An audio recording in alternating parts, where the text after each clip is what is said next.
गणरायाच्या आगमनासाठी आता पुण्यनगरी सुद्धा सज्ज झाली आहे। उद्या गणेश चतुर्थीच्या निमित्ताने घरगुती गणपतीसह सार्वजनिक गणेश मंडळ देखील आपल्या लाडक्या बापाच्या स्वागतासाठी तयार झाली आहेत। पुण्यातील गणेश उत्सवाच्या बाबतीत म्हणायचं झालं तर मानाचे 5 गणपती आणि इतर प्रमुख गणेश मंडळांची गेल्या अनेक वर्षांपासूनची परंपरा जी आहे ती यावर्षी सुद्धा जपण्यात आली आहे।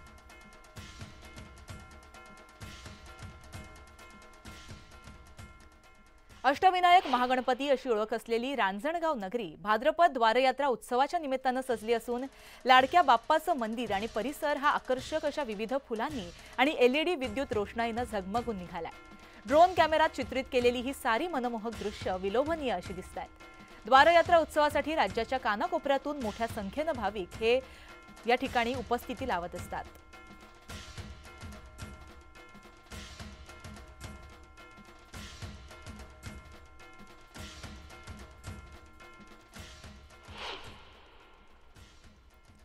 रत्नागिरीतल्या जालगावमध्ये सुद्धा इको फ्रेंडली गणेश उत्सव साजरा करण्याची परंपरा आजही जपली जाते। या गावातील 4ही कारखान्यात शाडूच्या मातीच्या मूर्ती बनवल्या जातात। गणेश आंजर्लेकर यांच्या कारखान्याला शाडूच्या मातीची मूर्ती बनवण्याची ही 50 वर्षांची परंपरा लाभली आहे, ती आजही जपली आहे।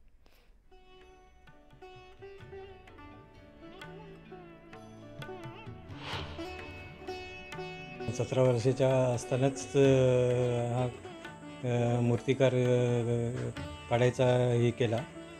मूर्ती लहान मोठ्या आम्ही शाडूच्या मातीच्याच करीत होता सगळ्या। त्यावेळेला कशी माझ्याकडे मशीन नाही काय नाही, हाती कलर करायचा त्यावेळेला।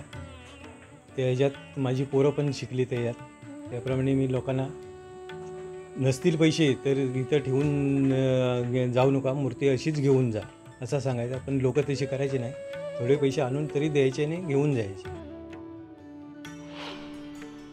कोकणात काही गावामध्ये वेगळी परंपरा जपली जाते। अनेक गावामध्ये प्लॅस्टर ऑफ पॅरिसच्या मूर्तीला मागणी आहे। मात्र कोकणातलं असं एक गाव आहे जालगाव, त्या गावामध्ये शाडूच्या मातीच्या मूर्ती असतात आणि अतिशय आकर्षक आणि सुबक मूर्तीची परंपरा या गावाने जपली आहे। आपण पाहतोय ही जी मूर्ती आहे अतिशय आकर्षक आहे। मातीची मूर्ती आहे। मातीला खूप रेट आहे, कारण माती जरी परवडत नसली तरीसुद्धा इथले जे मूर्तिकार आहेत ते मातीच्याच मूर्ती बनवतात। कारण गावाने सुद्धा तसा प्रकारचा एक नियम केला आहे की गावामध्ये आपल्या प्लॅस्टर ऑफ पॅरिसच्या मूर्ती नको आणि मूर्तीची उंचीसुद्धा मर्यादित केलेली आहे। शासनाने जे नियम घालून दिलेत त्या नियमाचं पालन या गावामध्ये केलं जाते। जालगावमध्ये सुमारे 2 ते 2.5 हजार मूर्ती असतात, परंतु सगळ्याच मूर्ती शाडूच्या मातीच्या असतात आणि ही परंपरा गेल्या अनेक वर्षापासून या गावामध्ये जपली जाते।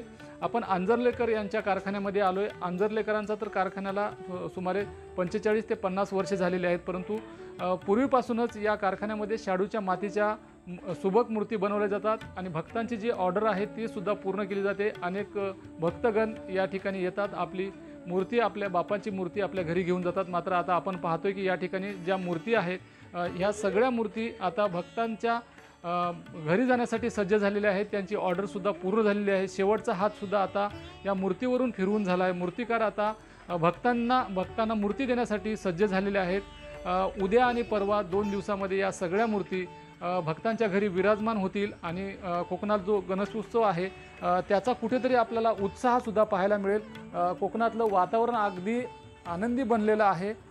चाकरमानी मुंबईकर असतील आणि देशविदेशातील कोकणवासी असतील ते सुद्धा सगळे गणेश उत्सवासाठी आपल्या गावी येण्यासाठी सज्ज झालेले आहेत। अगदी कालपासूनच अनेक लोक कोकणामध्ये येत आहेत आणि कोकणातल्या गणेश उत्सवाचा उत्साहसुद्धा आता शिगेला पोहोचल्याचं आपल्याला पाहायला मिळतंय। शिवाजी गोरे, न्यूज 18 लोकमत, दापोली, रत्नागिरी। कोकणात गणेश भक्तांना लाडक्या बाप्पाचे वेध लागलेत। अगदी काही तासातच विघ्नहर्ता गणपती बाप्पा भक्तांच्या घरामध्ये विराजमान होणार आहे। मूर्तिकारांची तयारी ही अंतिम टप्प्यात आली आहे। मूर्तीला अलंकाराने सजवून जास्तीत जास्त आकर्षक बनवण्याचा प्रयत्न सध्या सर्वच मूर्तिकार करत आहेत।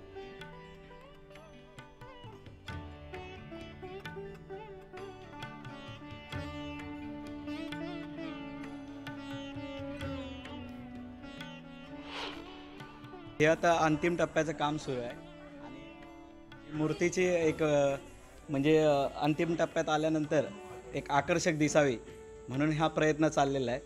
तर त्याच्यात झगमगाट आपल्याला दिसते।